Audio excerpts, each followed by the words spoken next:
What's going on, my good people? Mike Hidalgo here. Thank you for joining us on another FCP Euro DIY. Today we're going to be working on a 2013 Volkswagen Golf TDI Mark 6.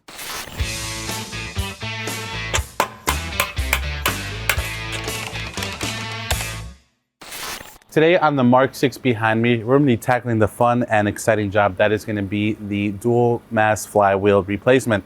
This is an LUK unit that is available on fcpo.com. And we also have a couple additional items that are some nice to have, some while you're in there, and some mandatory pieces. Starting with some Corteco engine mounts and dog bone mounts, as well as the hardware associated with those. We have the rear main seal, which is honestly something you should tackle whenever you're getting this deep into the engine, especially when you're doing a clutch job, whether on a manual transmission car or just a flywheel on something like this DSG equipped car. You always want to tackle that. It is a pretty common leak point, and as the vehicles age over time, perhaps it's not leaking when you get into the car, but once you start disturbing things and you put everything together, the leak will then start. So it's better to just tackle it while you're in there. We'll cover how to get to that as well. We suspect that the one on this vehicle is leaking. We have a bit of oil pooling underneath the engine. In addition to that, it may look overwhelming, but we do have a bunch of hardware here that is mainly one-time use hardware. Some of it is reusable, which we are going to cover throughout the whole DIY. So if you're trying to save a little bit of money on hardware, be sure to keep an eye out for that. Otherwise, everything is going to be linked in the video description card below, all available on fcpo.com. But just to give you a rough idea of what we have here, we have some subframe hardware, we have axle hardware for the CV side of things, ball joint hardware, new axle bolts, of course, pinch bolt for the steering column. We have new O-rings for the cooler that sits on the transmission. We're going to be replacing those, as well as the hardware that holds it to the transmission. We have some Bellhousing hardware, some starter bolts, and then we have some end link hardware for the sway bar end links and some tie rod hardware for the end of the tie rods. We're going to see how we drop the subframe, but if we can keep everything attached to the subframe, meaning our steering rack and sway bar, this hardware will come in handy later on. Of course, we have some new flywheel bolts, as well as a pilot bearing and everything in between. Typically, these are going to last anywhere from 100 to 160,000 miles. We've seen them fail as early as 60K, and we've seen them last as long as 180,000 miles. This car has about 125,000 miles on it, and it's getting to the point where it's pretty undrivable. Another thing to consider if you're thinking about doing the dual mass flywheel and you're wondering if it's starting to go bad on your car, is just listen to it. Like any dual mass flywheel, as these age and start to go bad, they can get noisy. Now, it may be a little bit harder on a TDI style vehicle, as those engines are noisy to begin with. But if you hear the clacking and clanking, that sounds like it could be chains or something worse in the driveline. Put the car in drive, and if that noise goes away, then more than likely it's your dual mass flywheel. Obviously, worst case scenario, the car becomes very hard to drive, which is what is happening to this model. It's a pretty easy way to know that it's bad. So before we get started though, let's take a look at some of the tools you're gonna need for this DIY. All right, for this job, you're gonna wanna get in the car and drive it to your nearest mechanic and drop it off with all your parts from FCP Euro and just live your life. Live your best life. But if you're crazy enough like the rest of us, then here's the tools you're gonna need. Basic socket set, anything with a 8 mil all the way to a 24 mil. We're gonna use different variations of both 3/8 drive and 1/2 inch impact sockets. So you're gonna see us switching between a 16 for the 3/8 and a 16 for the 1/2 inch. This is something to keep in mind. Some of them fit, some of them don't, depending on what we're working on. And depending on the kind of torque wrench, we have both a 1/2 inch drive and 3/8 drive. We have both sets of sockets for those. We also have a pry bar, a hammer, small pick. As far as specialty tools that you absolutely need for this job though, let's talk about those now, is gonna be the BOM rear main seal installation tool. These are all gonna be linked in the video description below, so if you need any of these tools, you can find them on fcpo.com. This one though, again, is gonna be super critical to installing the rear main seal, should you be following along today in full and doing that seal with us. We also have a pilot bearing slide hammer removal tool, which is going to help get that pilot bearing out. Again, also linked in the video description below. A set of calipers is going to come in handy. We also have electric tools to make the job a little bit easier. We have some pliers that are designed for the constant tension clamps that we run into on Volkswagens. So we have quite a few of those. Extensions for everything for the 1/4 inch ratchet all the way to the 1/2 inch drive. We have some long needle nose pliers. We may run into a different set of pliers down the road.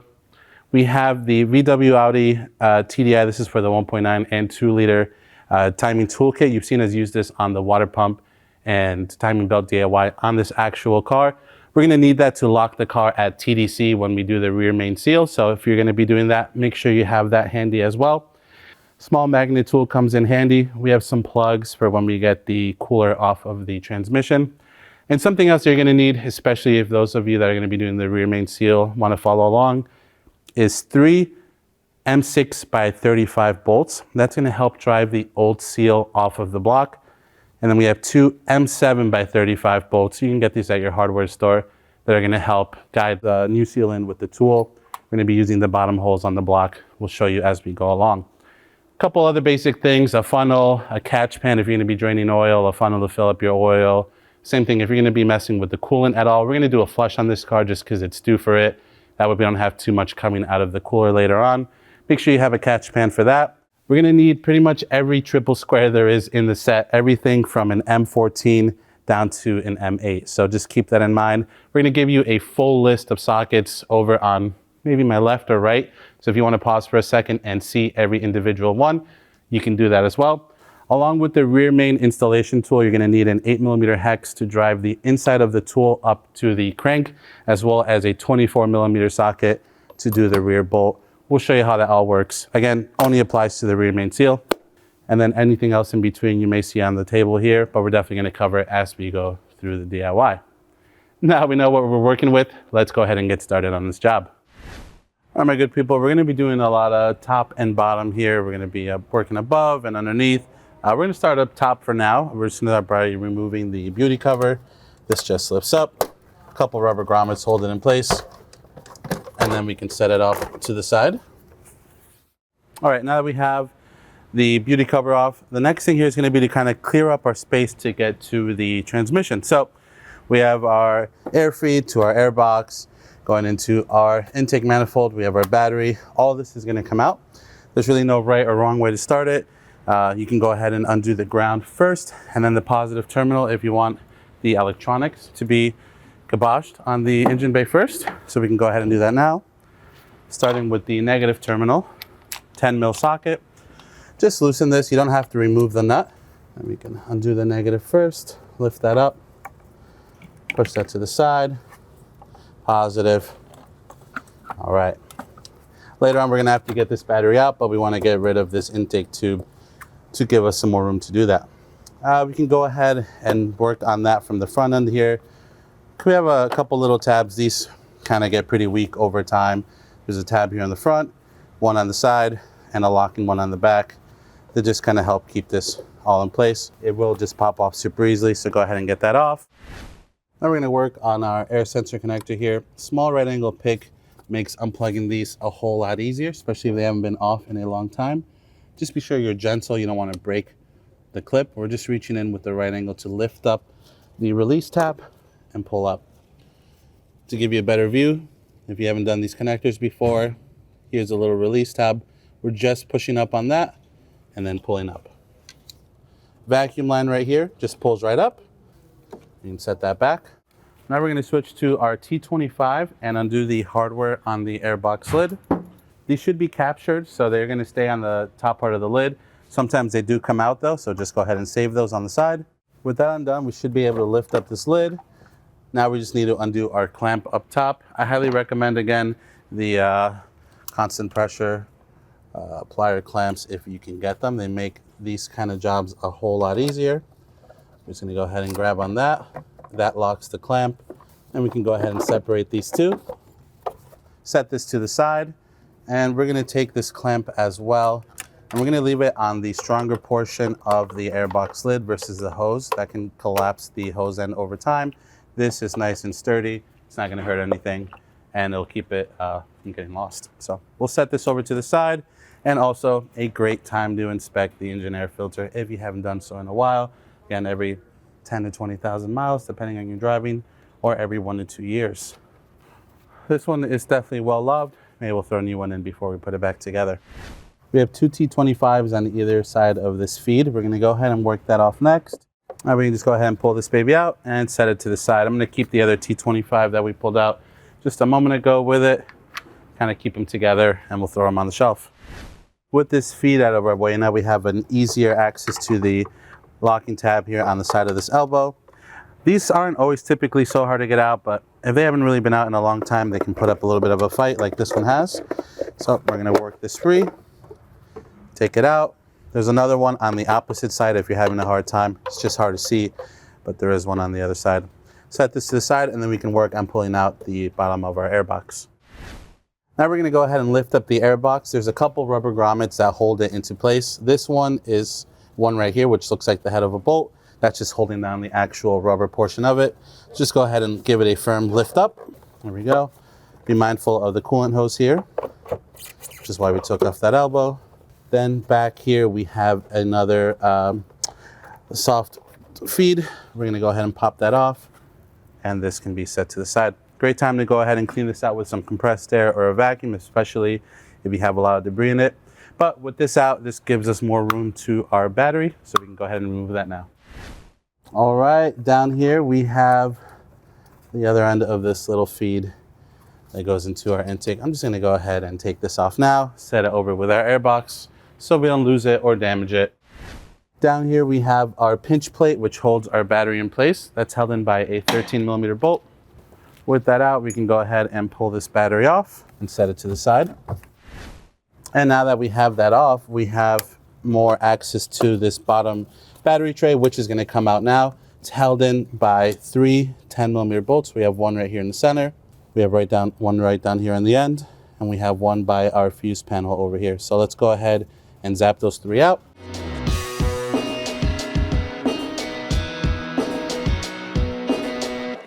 This is a great time again to clean this up. We'll go ahead and make sure we do that before we put everything back together. But for now, we're just going to drop the 3 10mm bolts back in their home and set this over on the shelf safely. All right, at this point, one of the other things we're going to be removing is going to be our fan assemblies, just to give us a little bit more working room. It is held in by 4 T30s. You can sneak a T25 in there as well, just to keep it a little bit easier.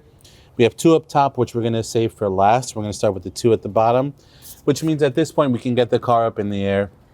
We can take off wheels if we'd like. We do have a bunch of things to remove, like the fender liners, axle bolts, all that good stuff. There's no real particular order in which you need to do these. Obviously, you're going to need them all out by the time it gets to the point of removing the actual transmission. So if you want to do your wheels first and axle bolts and axles, go ahead. But for now, we're going to continue on with just the fan shroud assembly. So we're going to lift up the vehicle, remove our skid plate, get the connector and the hardware undone down there first. Then we'll come back up, undo the hardware up top, and sneak it out. We have 12 fasteners back here that hold the splash shield in place, 3 T30s on the back side, or the subframe side of things, and then the rest are going to be T25s.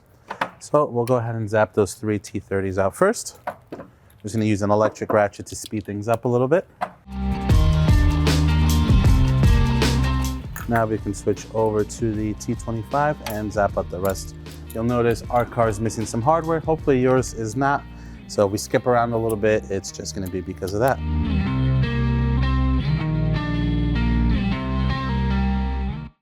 So you can see we have quite the oil leak in here, quite the amount of oil. So we're going to go ahead and set this outside. We'll put some degreaser on it, clean it up for later. But if you take a look on the actual bottom side of the block, you can see where our transmission and block meet. There is a ton of oil. So we're going to go ahead and guess that that rear main seal has said goodbye. That doesn't mean that it can't be anything else, but it's pretty common on these. And at 120,000 miles, considering that the flywheel is completely shot, I wouldn't be surprised that the rear main is as well. So we're going to set this to the side, get back to the fan shroud for now. Again, we're just doing that to give us extra room to work with, which we're going to need all of that we can get today. So we'll pick it back up in a sec. Okay, now the next thing we're going to work on, and there's no right or wrong way to approach this job as you prep yourself for what is the transmission removal, the main goal here today. So if you want to move on to wheels and axles and all that beautiful stuff, you can. For us, we're just going to continue on making our life easier before we get to the must-haves or must-tos. On that list is going to be removal of the electric fan assembly. It's just going to give us a little bit more room to work with when we're removing some of the electrical connectors and the starter, all that good stuff. For this job, you don't have to drain the cooling system. If you want to take advantage of having this whole car apart right now and doing so, so you don't have to deal with coolant coming out of the cooler lines, you can do that. There's also ways to pinch those off, which we can show you how to do as well. This car, the system is already drained. There's a little bit left in the tank. That's just because the owner of the car is going to do a flush off camera while it's sitting here. But if you've seen us do the timing belt and water pump DIY and you want to see how to drain it and fill it properly, we do have a video on that on the channel as well. To get this fan shroud assembly out, we have 4 T30s that hold it into place, as well as an electrical connector. We've pulled this out from the top, we've pulled it out from the bottom. Today we're going to pull it out from the bottom. So we're going to go ahead and take the 2 T30s up top while we have everything in our eyes. So above the upper radiator hose, we have one. We're going to go ahead and zap that out. Then we'll head over to the passenger side and get that one out as well. Now we have those 2 top ones undone. We have 2 more on the bottom side and an electrical connector. To get to those, we're going to remove our splash shield next, which is held in by 12 fasteners, 3 T30s, and then the remaining T25. So let's get that off, and then we can get the rest of the fan assembly out. All right, to give us the best room possible while working here, we're going to remove this intercooler piping on the driver's side. We have a flathead clamp here. I'm going to go ahead and pull that off. Now we're hoping there's no buildup in here. We did do the upgraded intercooler kit on this car, so if you want to see that DIY, especially if you live in the Northeast or anywhere where it gets below freezing, you don't want to deal with water going into your vehicle and blowing a rod. This is the kit upgrade you want to go with. So this has already been done on this car, so we really shouldn't see any fluid in here, but anything is possible. So this will be a good test. I'm gonna pull the clip down, release that off the intercooler, and that is nice and dry, my good people, which is what we want. We're just gonna pull this baby off. All right. That's gonna give us a lot more room to our electrical connector and T30 on this side. You can get to all this without it, but this will give us this kind of room when the transmission comes out, which is not gonna hurt. Right, electrical connector, we have a small red locking tab. We're just gonna go ahead and pop that back, and we can push on it and then pull the connector away. This can be a little bit stubborn, so if you need to, you can go in with a small flathead or pick and just release the locking tab a bit and work it back. And we can set that to the side. And now we have access to our T30. Just be mindful as you remove the last 2 T30s that the fan assembly is going to want to fall down, so just be prepared to grab it.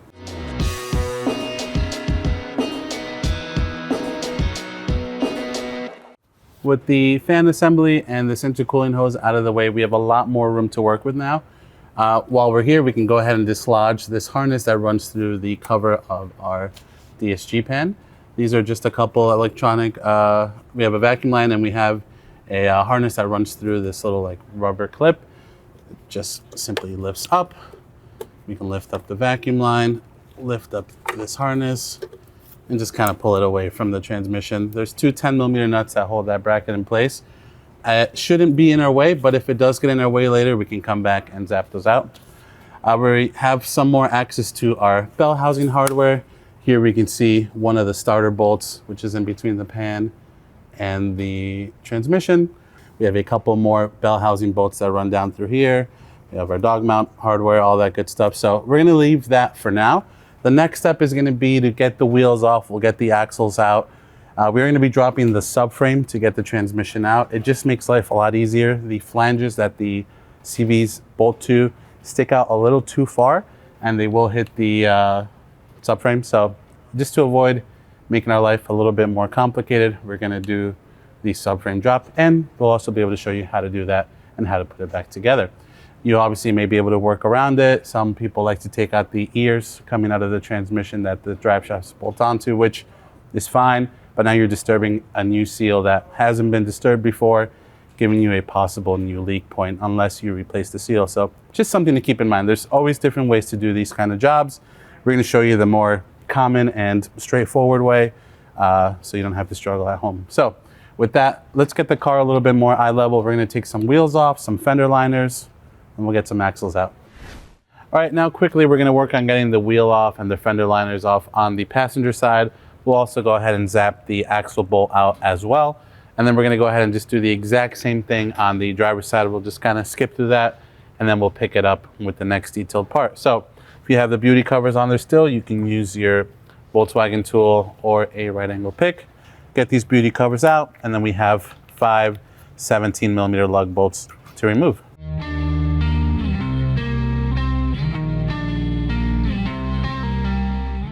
All right, now we have the wheel off, we can go ahead and remove the fender liner, as we're gonna need access to the stuff behind it. It's gonna make some of the axle removal and tie rods and all that good stuff a little bit more accessible, as well as the front timing cover later on, which should be a lot of fun. So with that, we're gonna get a little bit of a closer look and get those out. We have 2 T25s down below that we're gonna zap out. These go to our fender liner.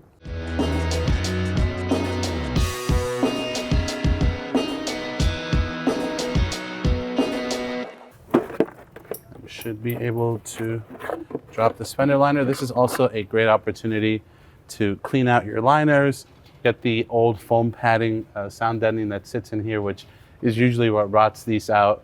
I recommend you remove that as well, just so it doesn't stay in there and absorb moisture and then rust out your fender. So with this out of the way, we now have a better view of the wheel well. We have a better view of our front crank pulley, which we're gonna have to remove later on, but that's a later job, and that's only if you're gonna be doing the rear main seal. So for now, we're gonna leave that be. We're gonna go ahead and do the exact same thing to the other side, and then we'll pick it back up with axle removal. So we'll catch you in a moment. All right, my good people, next on our list is gonna be to remove the 24mm 12-point axle bolt. So for that, we're gonna use our impact socket on our impact and just zap it off, but we're not gonna get rid of it just yet. We're gonna keep it in here for now, and we're gonna use the bolt itself. You can also substitute this for a brass punch. This axle should be nice and loose in here. Actually, we don't even need a hammer, which is good. That's what you want. If it's just a little bit jammed up, give it a couple love taps with the bolt threaded in enough where you're not gonna damage the threads inside of the axle, and or again, a brass punch. But we have good movement, which is exactly what we're looking for. Next on our list, we're gonna undo the 3 16mm nuts on the bottom that hold our control arm to the ball joint assembly. So let's zap those out quickly. All right, we're not gonna separate the arm from the ball joint just yet. We're gonna do that once we have the inner axle hardware removed. So let's go ahead and do that now. We have 6 M10 triple square bolts to remove. Not mandatory, but I went ahead and marked the 2 half of the shafts just so that everything can go back the same way it was. It's not like it's necessary for this, but it is a nice peace of mind. We have our M10 on a small swivel extension just so that we can get the impact away from the boot. Make sure that the M10 is situated all the way in properly on the hardware, that way you don't risk stripping it.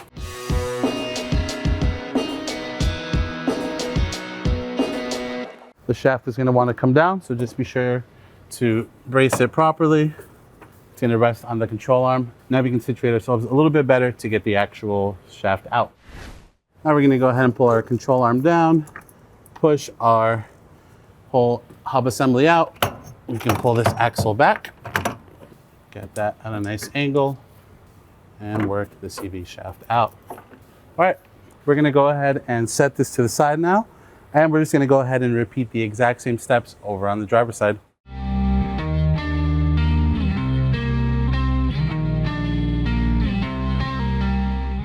All right, my good people, for those of you following along step by step, if you're hammering out the tie rod ends like we did, just throw the ball joint studs back through the control arm so the whole assembly isn't flopping around. You may have done that before undoing the ball joint. If so, good on you. Before we go ahead and remove the last bit of hardware underneath the car here to drop the subframe, we have another critical thing to do aside from this dog bone mount is going to be disconnecting the steering rack or the steering column from the rack. So we're gonna go ahead and hop inside the car. There's a small cover behind our pedals. We're gonna pop that off. That should give us access to the pinch bolt, which was the black one on the parts table earlier, the tiny one. So we're gonna go ahead and get that one out. And then once we actually start lowering the subframe, we will figure out the electrical connector. We'll have a little bit more room to work with. And then we can come underneath here and zap all the hardware out so we can drop that. So for now, let's head inside the driver's side and find our little access cover and pop that baby off. All right, underneath the driver's dash side of things, we have the pedals. Obviously, behind the pedals, we have the column that goes down to our rack. That is covered by this little black plastic cover. Has two little plastic dowels on either side holding it in. What we're going to do is just kind of pull back on the cover gently. We have a flathead here, and we're just going to try to see if unscrewing these will help release them. If not, it might just be expanding rivets. We just have to pop them out. Let's give it a couple turns here. So they will unscrew out. Now we're going to tackle the one behind the throttle pedal. Same deal. Just unscrew it using a small flathead. Of course, I picked the one bent flathead, but it's my favorite tool out of all the flatheads.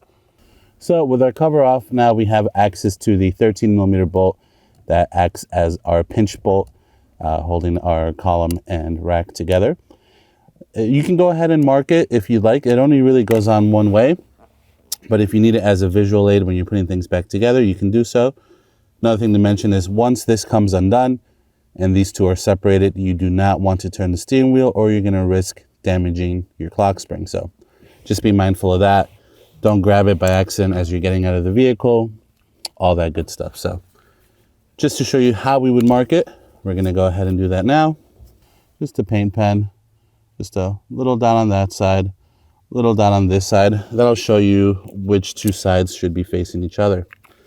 Now we're going to go in there with the 13mm socket. We're going to be using the electric ratchet just to zap it out. And we do have a new one of those as well. So, all right, now that the claustrophobia is over, we're going to head over to the engine one more time. And before we actually drop the rack, we're going to use the subframe as our support to set our engine to top dead center. That way we can tackle the rear main seal if we choose to do so, which we are going to do so. So with that, let's get our timing cover off on the top. We'll get the timing cover and crank pulley off on the bottom side of things. We'll use that bottom engine mount supporting everything to be able to set our engine to TDC. Could you do it without it? Yes, but then you're gonna be rocking the whole drive line. This will make life a lot easier, and then we'll go from there. All right, my good people. So like we said, we're gonna get the timing situation just ready now. Obviously, there may be need for small adjustments once we're actually doing the rear main. We'll double check our work, but once we lock in the TDC, there shouldn't be any needed. So we're gonna go ahead and get some of the stuff out of our way. If you've watched our timing belt and water pump DIY on this actual very engine, you can see how that process is a little bit more calmly, well detailed. This we're just kind of gonna get out of our way just so we can access the top timing cover. That'll show us if we're in the correct stroke or not when it comes to top dead center. So we have a couple 10mm hardware, some electrical connectors to remove. Let's get to it. We're gonna go ahead and start with this electrical connector up here. It's a pretty standard connector, just like the rest of these VAG ones. You're gonna wanna push down on the tab at the end, push in towards the connector, and then work it back. There we go. That'll loosen that baby up, so when it swings over, it won't get affected. Same thing with the expansion tank. We're just gonna go ahead and unplug the level sensor now. Tad bit easier. We have a 10mm here for the fill on the windshield washer reservoir. We're gonna go ahead and zap that one out. Once we get that loose, just be gentle with it. These get pretty brittle over time. You wanna slip it out of the neck here from the feed tube. So just rock it back and forth, pull back on that elbow. Again, without trying to yank it up, and then we're good to go. We have a 10mm here that holds part of our fuel filter in place.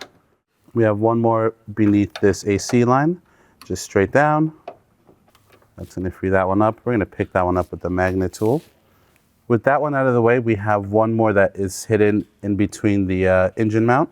So we're just gonna go down with that 10mm, get that one nice and loose. Same thing, we're gonna fish it out with the magnet tool. There we go. And now this is gonna give us a nice loose fuel filter so we can kind of swing everything over. We have two more 10mm up top here that we're gonna remove. With those undone, we have two more triple squares under here that are hiding beneath one of these fuel lines. To get a little bit more room to those though, we're gonna undo the expansion tank, swing that one over, then we can pop this line out of place and get to the two triple squares there. So I'm gonna grab our T25 and zap out the two screws in the back that hold this tank in place.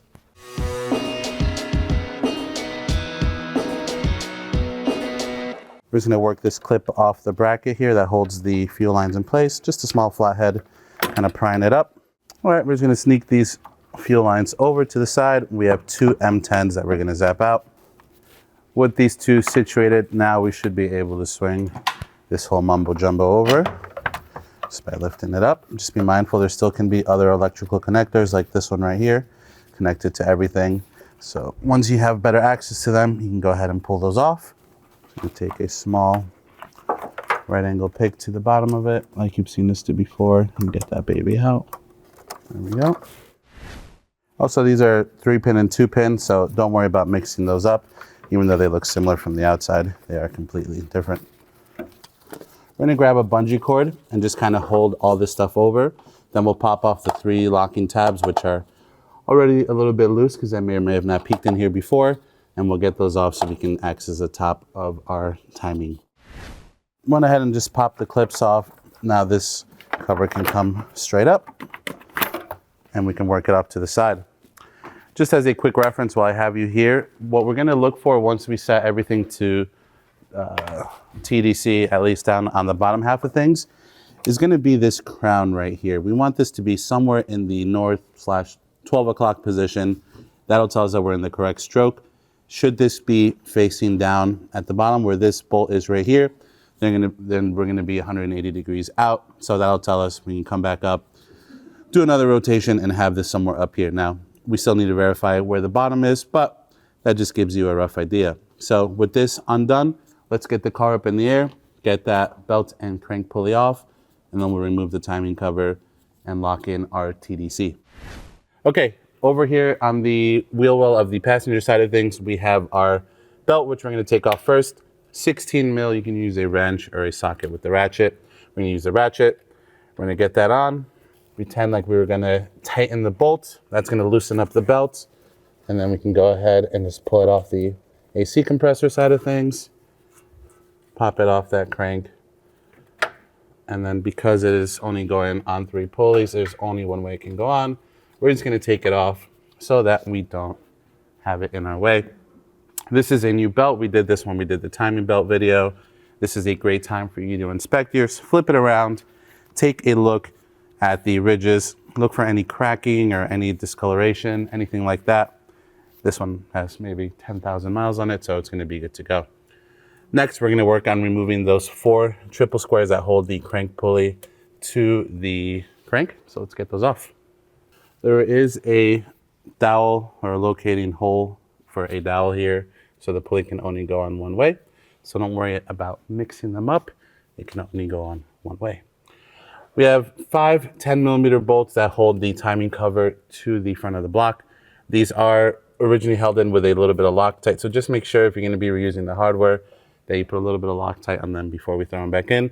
But we'll give you a reminder once we assemble everything. For now, let's situate ourselves with our 10mm socket and zap those babies out. And then number 5 is just a little bit higher. It's still accessible, going back to the shallow socket. Again, these are all 10mm. You can see that one hiding right up there. Let's get a little bit more eye level, but you can see our old markings from the DIY. We're very close to TDC, so we're just gonna rotate the engine back a hair, but we'll get a little bit more situated and show you how that's gonna look. I have an M14 in here that I just snug up, try to get some of this rust out, but it's got a nice tight fit. This blue mark here, this is our timing mark. We want this to line up at a 12 o'clock position for this engine, pretty much near where that dowel up top is. That's gonna be for the locking tool. So we're very close, and as you saw, the crown up top is almost in the position we need it. So we're just gonna go ahead and rotate this back a little bit, something like that. We're gonna get our locking tool in place. And again, this is way more detailed in our DIY. So if you're trying to get a little slower step-by-step, please be sure to check that out if you're doing some timing work. But we have our mark on our locking tool. We want those two to be together. So we still need to go back a hair for that tool to lock in. That's gonna be something like that. Now with this tool in place, our TDC is gonna be set. We'll lower the car down and just check that crown one more time. But again, we want that to be in the 12 o'clock position. And then that's gonna set us up for success when it comes time to do the rear main seal. And we're not jiggling the engine around without that lower support mount. So to recap, the column is undone. The tie rods are undone, sway bar end link is undone, our motor's at TDC. The next thing we're gonna work on is removing the subframe. We don't have to worry too much about supporting the engine and trans yet with our crossbar, since we do have the 2 motor mounts up top. We'll do that after. But for now, we're gonna get situated. We're gonna grab our trans jack, which is what we're gonna lower the subframe on. For those of you following along at home in the driveway or in the garage, I commend you highly. You're gonna wanna use maybe like a nice 12 by 12 piece of plywood or something that you can put on a floor jack just to act as a small table to hold the subframe as you lower it down. So with that, let's go ahead and get to it. Before we drop the subframe, obviously we have a couple things to remove. We did the tie rods, the sway bar end links, we did the steering rack column. We still have the electrical connection, which we're gonna get to once we get a little bit more wiggle room. We have 2 13mm bolts on the back side here that hold our exhaust to the subframe. We're gonna zap those out. All right, and now that's gonna free that up. Now we can get underneath. We have our dog bone mount, and then we have some subframe hardware. Let's get to it. We're gonna start by removing the 2 dog bone mounts. These are 2 16mm bolts. We're gonna go ahead and zap these out. With those out, we're gonna switch to an 18mm socket on our larger 1/2-inch impact. We're gonna get the subframe closer to our trans jack. That's what we're gonna be using today to lower it. So it's just a matter of balance. And just to give you a rough idea before we get too far into it, the control arms have access points that you can go through with a long extension to get the forward subframe bolts out. Then we have the 2 locating ones on the back. We have 1 on either end of the control arms. You can see here there's some blue paint on them. I've gone ahead and numbered them. This is a lot, honestly a little bit overkill, but what I've done is I've numbered the bolt and I've numbered the subframe as well. And this can come off with brake clean if you're worried about that. But basically we can then take our new hardware, match it up. We can even label up the new hardware and we'll know exactly where everything goes, just to stay organized, especially if it's your first time doing a job this big or a job like this on this vehicle. So makes life a little bit easier in the long run. So for now, we're gonna go ahead and get this nice and snug. We're gonna set it somewhere around here and then we'll work on zapping out that hardware. And just a reminder, we still have the electrical connection going to the rack. So we're gonna wanna take care of that as soon as we get this dropped down just a hair so we can see what's going on in there and get situated for that. We have our subframe nice and snug up against the floor jack, or the transmission jack. Now we're gonna go in with our 18 and start zapping out the hardware. We've also made some crusty lines. This is a very poor way of doing this, of just where the subframe's sitting on the body of the vehicle. So when we put everything back together, it's semi-aligned. Of course, the car is gonna need an alignment after this. So just something to keep in mind. Now, just to mention, my good people, for those of you doing your heavy research, there are tools out there that you can insert in here that help locate the subframe when you reinstall everything. They're called locating pins, and they'll keep it in place. So you basically replace them with the hardware, if that is something you wanted to do. Again, marking the subframe alone is definitely gonna be better than not. Okay, at this point, we should have all our main hardware undone, meaning that we can slowly lower the subframe just a hair. Again, we have to get to the electrical connectors for the rack. So we're just gonna gently start working this down. A second set of hands is never a bad thing when doing this kind of job, especially with what you have going on. We're gonna pop these arms out, which we had installed earlier, just to help get the tie rods off. Okay. Those are now free. I'm gonna go ahead and pull off the exhaust hanger, get that out of our view. We have the subframe lowered about 2 inches. It's starting to come off of the steering column shaft. We have 3 T30s that hold the shield in place. We're gonna go ahead and get those off just to make our life easier when it comes time to unplug the connectors to the rack. So I have a T30 on a swivel head ratchet. I'm just gonna get in there. Sorry for the view. There's not much to see in here, unfortunately, but we're just gonna go ahead and get those off. Again, being mindful that our subframe is just now floating around on this jack. Not the worst idea if you're using something like this to throw a ratchet strap around it, just to secure everything from falling. There's one. We have 2 more on the right-hand side of things. This one's nice and easy to get to right here.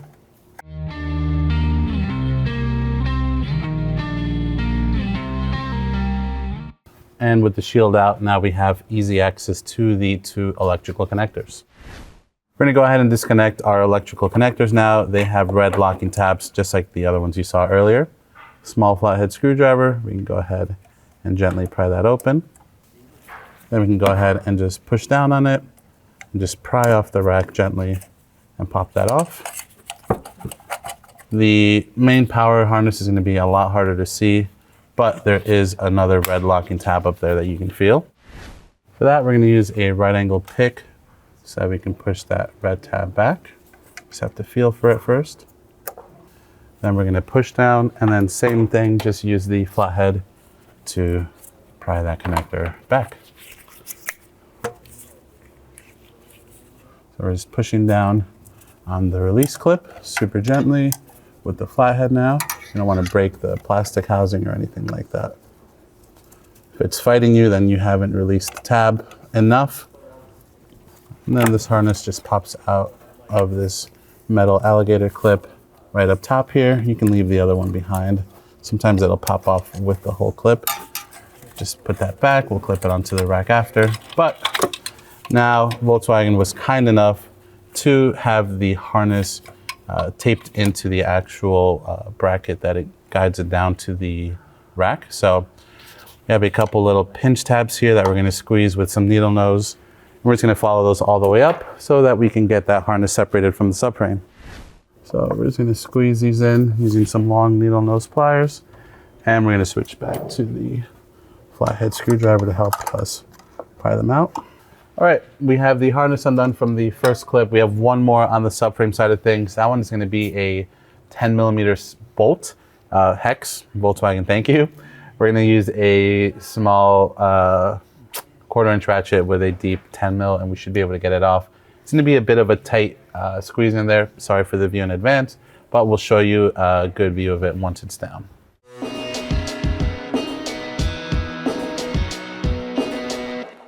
And here we have it, my good people. Here is our steering column shaft. You can even see our little blue mark that we made inside the car.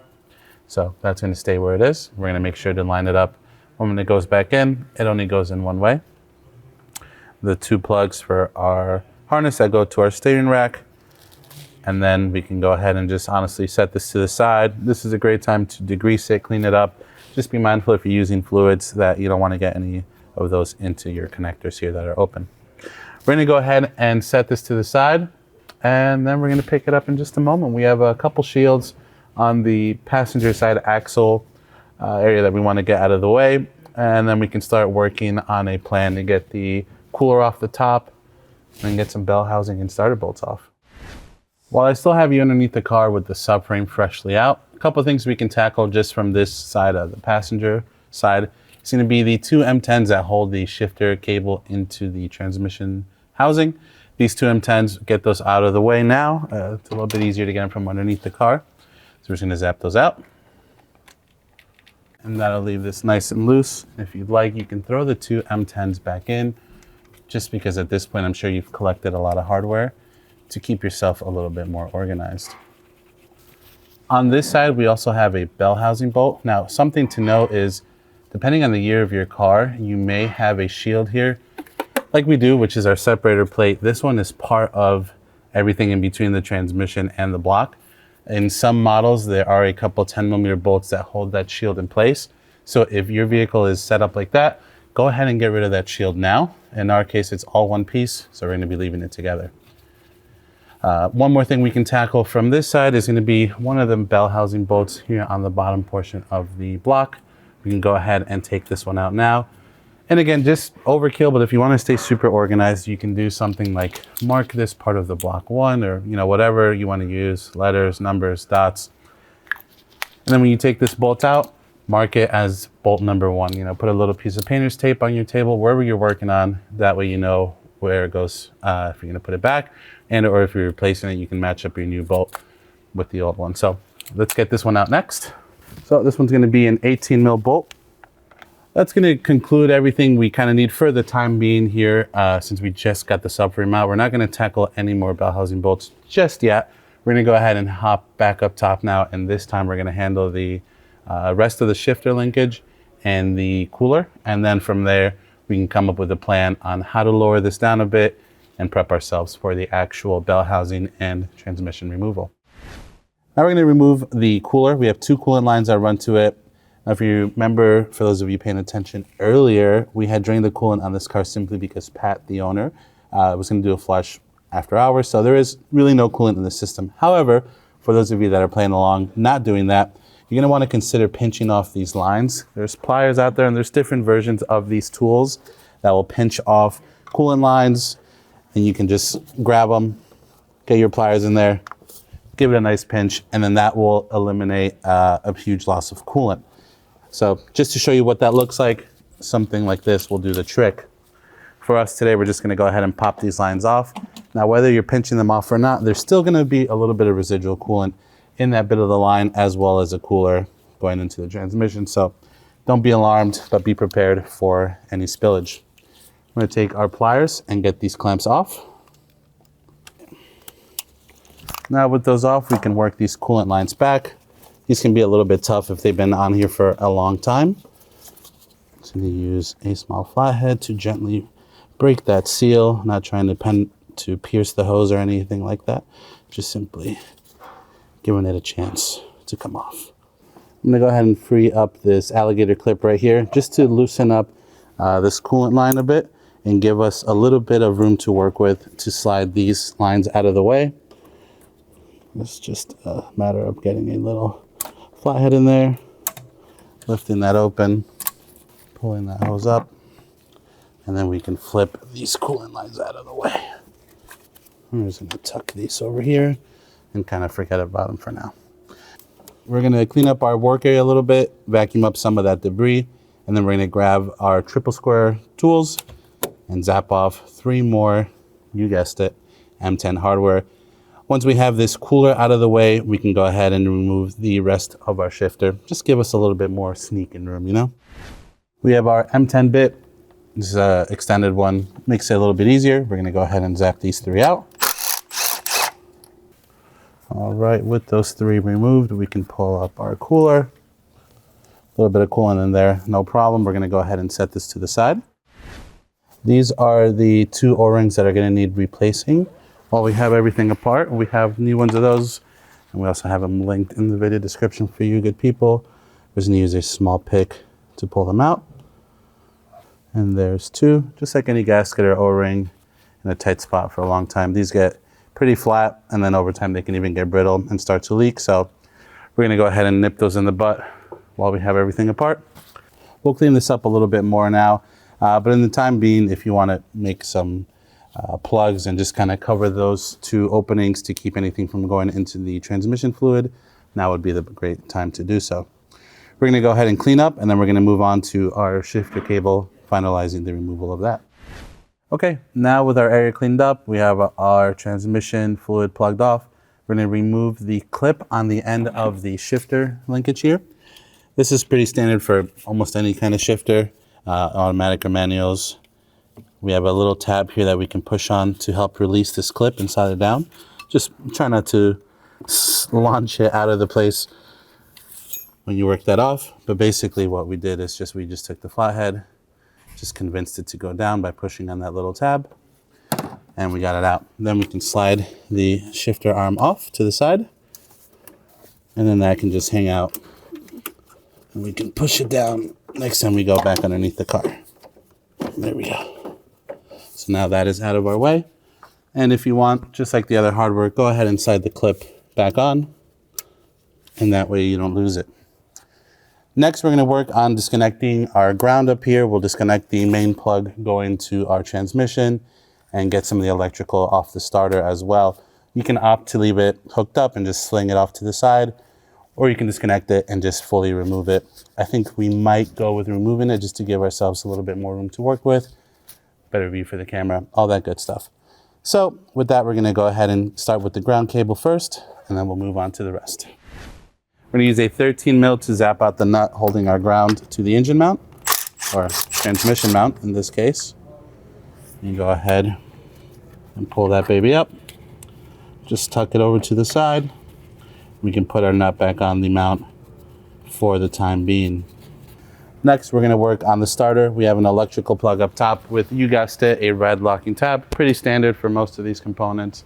We're gonna go ahead and unlock that next, and then get that disconnected.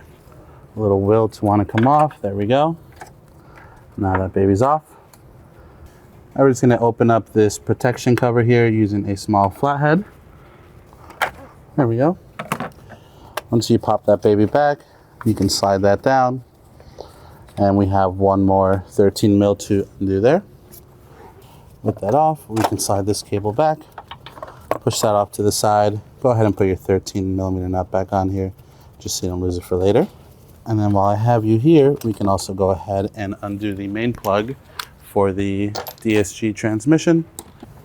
That simply just slides over to unlock. It kind of pushes itself out at the same time, and then you can just push it back. We have one more harness here that's hanging onto that metal bracket. Again, that was two 10 millimeter nuts. You can just go ahead and slide that off the bracket towards the radiator, push it away, and let it all hang out. Let it all hang out. Okay, at this point we have almost everything disconnected from the transmission. At this point we want to start preparing how we're going to lower the engine and get the transmission out at the same time. What we can do while we're up here, because we're going to drop it from underneath for today, is we're going to get rid of the Bellhousing bolts that we can from up top here. This isn't going to hurt anything or stress anything out.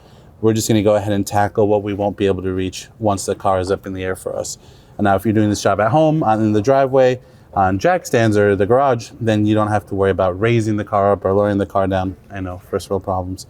But this is what's going to work for us today. So we're going to get ready. We're going to zap out some Bellhousing bolts, starter bolts. We'll do the next starter bolt so we can get this completely out of the way.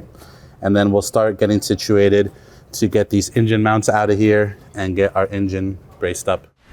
We're going to go ahead and crack this 16 mil on the starter free first using an electric ratchet. We're going to set that to the side. We're going to put it in our little cardboard revolver that we've been keeping track of our hardware.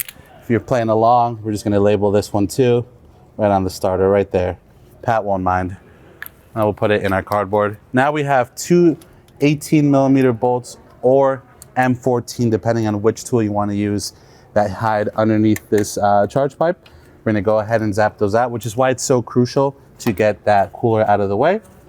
So we're going to go ahead and get to those next, and then we'll move on to the bottom side of things, get the rest of the starter out, and we'll get this engine braced up so we can get the rest of the hardware out. We're going to go in with our 18. We have a bit of a swivel extension on here. That's going to give us some room to get a good angle on that bolt. Now we're going to move on to the next one. I think that one we're going to have to do by hand with our 3/8 drive ratchet, just because we have a tight space between the housing and the block. All right, with that one out, now we're going to go ahead and get underneath the car. We're going to get that last starter bolt out, get the starter out of here, and then we're going to talk bracing and engine support. Let's get to it. All right, we're going to tackle the next starter bolt, which is going to be a 16 mil as well. We're going to go ahead and break that free. We're using a wrench for this one just because we have tight quarters that we're working in. So we'll go ahead and break it free first. Okay, we're going to set that to the side. I'm going to try the M14 instead to break this free. Fits a little bit better than the 18 mil wrench. We have another 16 down here. We're going to go ahead and break that free now. Get that off the rest of the way. That's going to leave us with two more 16s down at the bottom, which are still holding it to the block aside from the mounts. So we're going to save those two for the end.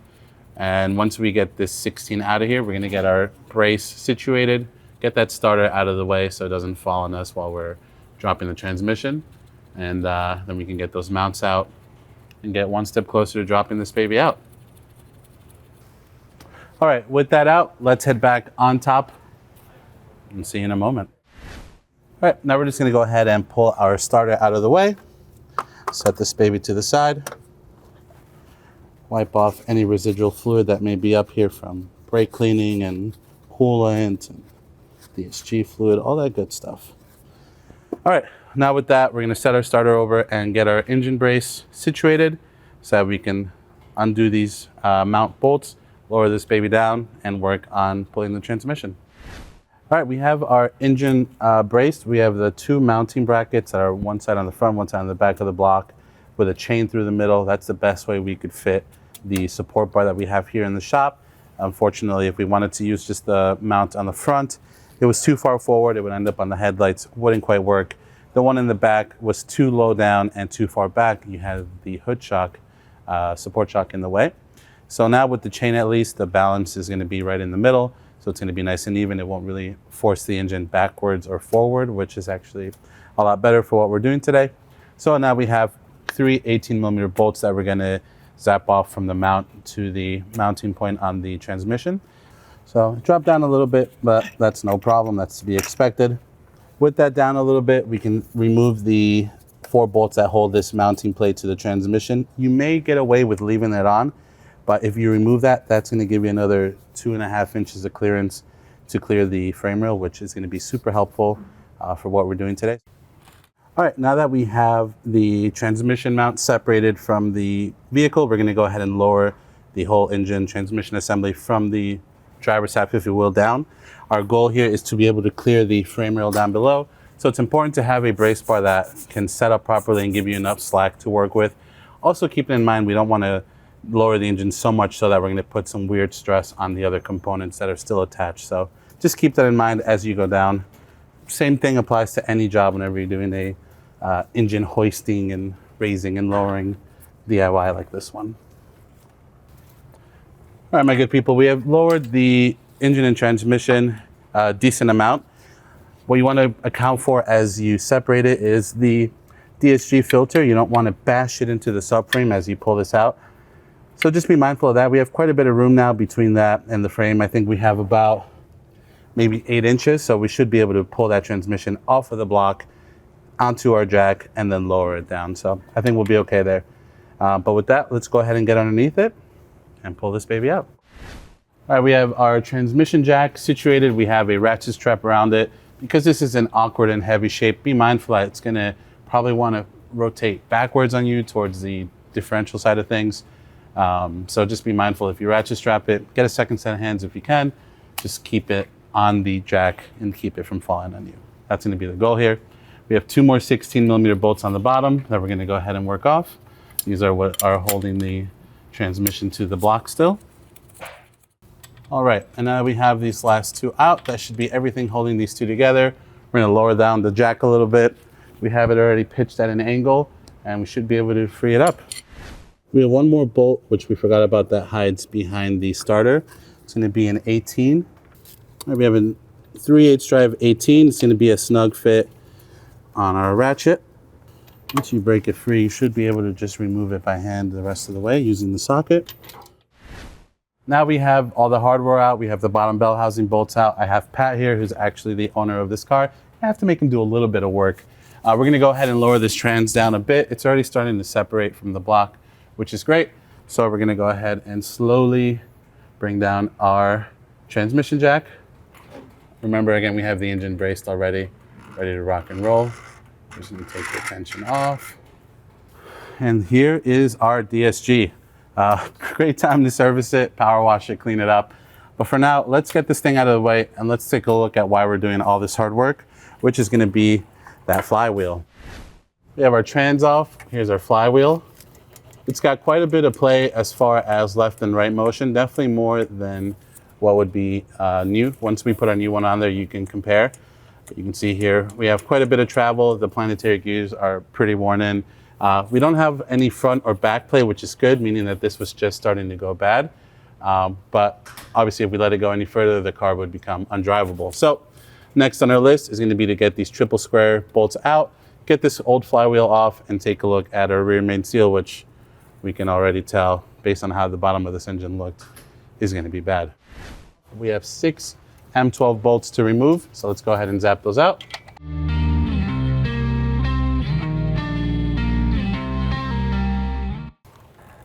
There we go, baby. Okay, before we go ahead and continue on with any removal, we're gonna just clean up this area. We wanna be sure that we have a clean working area to install our new rear main seal. You also wanna note the position of the locating ring or sending ring on this is pretty much at the 12 o'clock position with this dowel up here, showing that we have the engine in the correct setting. If you just do this rear main seal without setting the engine in top dead center, it will not start again. This is your engine speed sensor over here on the left.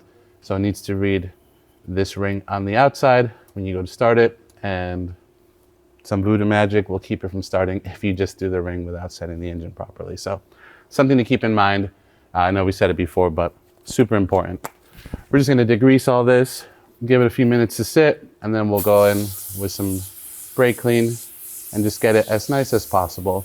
You can remove the separator plate as well if you want to get behind it, which we'll do after, but there is a little tab up here that sits behind the seal. Just careful not to bend this too much when you remove it.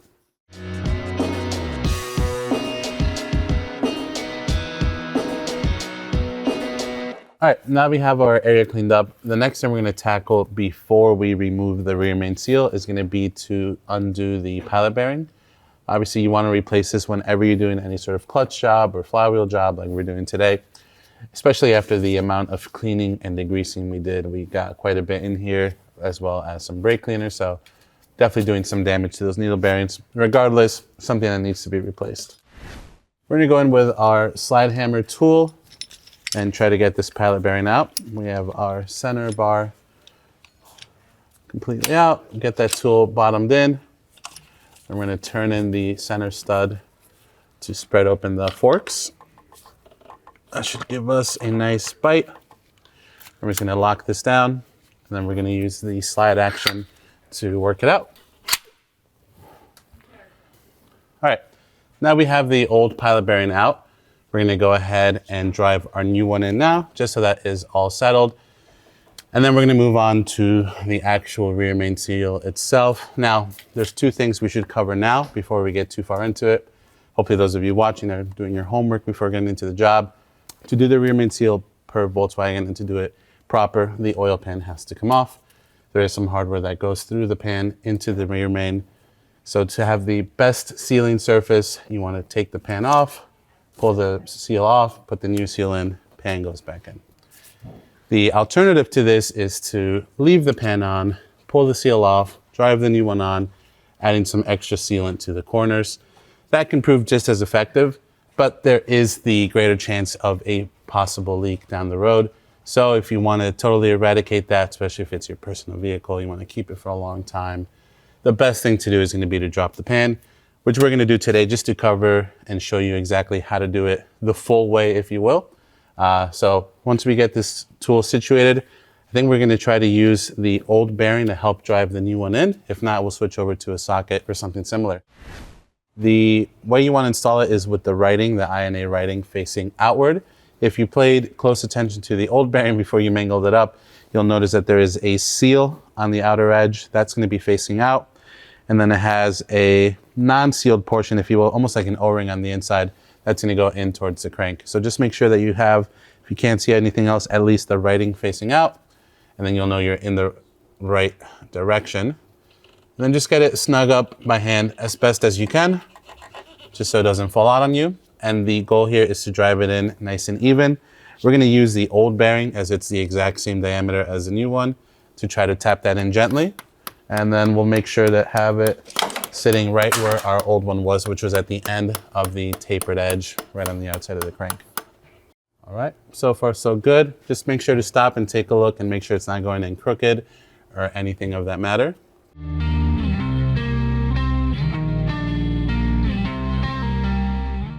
All right, we're starting to get to the end of that tapered edge, so just make sure not to drive this too far in. I just switched over to pliers so I don't lose some fingers since I'm using the small bearing. We're just gonna take our time here to make sure that seats in properly. Beautiful. We have our bearing exactly where we need it to go. So that is one tedious thing out of the way. Next, we're gonna work on dropping the oil pan. You can choose to pull the seal first or the pan. We're gonna go ahead and drop the pan just so that there's nothing hanging up the old seal as we're pulling it off. So for that, if you haven't done so already, just be sure you drain your oil first. Obviously, you don't want to drain it with a pan full of oil. But we do have a couple auxiliaries to remove from the pan before we can drop it, mainly just some charge pipe action. So we have a couple T30s that we're going to zap out of the way. That'll pull these things away from the pan, and then it will be able to come right out. have one T30 here that we're gonna go ahead and zap out. That's gonna stay on our pipe. It's a captured bolt. We have one more hiding right behind the AC compressor that we're gonna sneak into next. With that T30 undone, that's gonna allow the other one up front here to be undone and give this pipe some flex away from the oil pan. And then with that freed up, we're also gonna go ahead and zap out this intercooler piping. So we're gonna go ahead and get a flathead on the clamp here, and then we'll pop down the clip that holds it up to the intercooler. And that'll give us the last bit of flex we need to get to the 10 mils that hold this oil pan in place. I'm just gonna pop this baby down, just like so. And then we can work this hose off the intercooler. And with that, make sure your captured bolts are out of their respective homes, and you can get enough flex on this pipe so we can get a socket in here to get these oil pan bolts out. All right, now that we have that out of our way, our oil pan is free to come off. So again, we mentioned seal off, pan off. The one thing to keep in mind here, which I should have mentioned before, is that the pan is glued onto the bottom of the block. So it's not gonna be like a traditional pan with a gasket where as soon as the last bolt comes out, it's going to want to drop.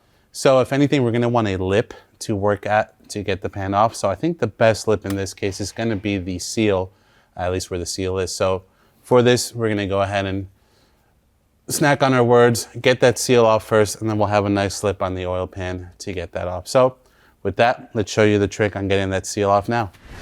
We have two 10mm bolts down at the bottom and then another 6 up top that hold this wheel in place. We have to be mindful of our engine speed sensor as well, which is still plugged into the harness. Once we get this out and free moving, there's a little bit of slack on that harness. We can go ahead and unplug that connector then. 2 10s at the bottom first. If you want to zap out the other 2 while you're here, go for it. All right, now that we have the rear main hardware out, we're gonna need 3 M6 bolts to drive the actual whole assembly out. Similar to those of you that have ever done BMW water pump, like an M52 as an example, you use some small hardware to drive the pump off of the block. Do the same thing here for the rear main seal. So let me go ahead and grab those and then we can work on driving it off.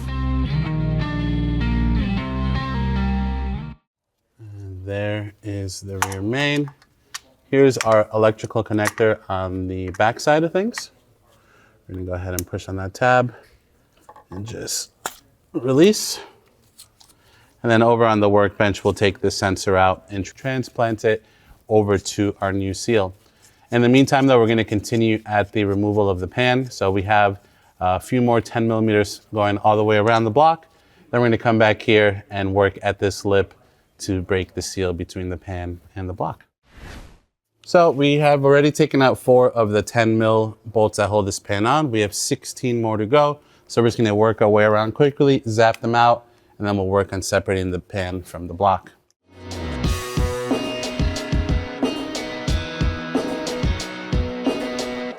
All right, we're gonna work our pan off with a wooden block and a hammer. I have gaff tape around the block, being super extra just because I don't know what kind of condition this wood is in, so it doesn't splinter and shoot wood all over the inside. Even though the pan will come out, we don't need to make a mess. So, piece of wood on the lip of the pan here, we're just gonna gently start breaking the glue. And if I didn't mention it before, make sure you have your catch pan situated right beneath or a second set of hands, as oftentimes the glue can be a bit more sticky in my prior experience than this. Nonetheless, no harm done. But be prepared for that. Do as I say, not as I do. With this, my good people, it's gonna be pretty standard. We're gonna go ahead and clean the lips off of the block and the pan. We'll go ahead and drain that out, give it a nice wipe down. Use plastic scrapers. You can use a plastic wire wheel style wheel to clean this up. Try to avoid using metal so you don't gouge the sealing surface and cause leaks down the road. So we're gonna take this pan over to the side, clean it up, and then we'll clean up the block. We're gonna let this engine just drip into our catch pan.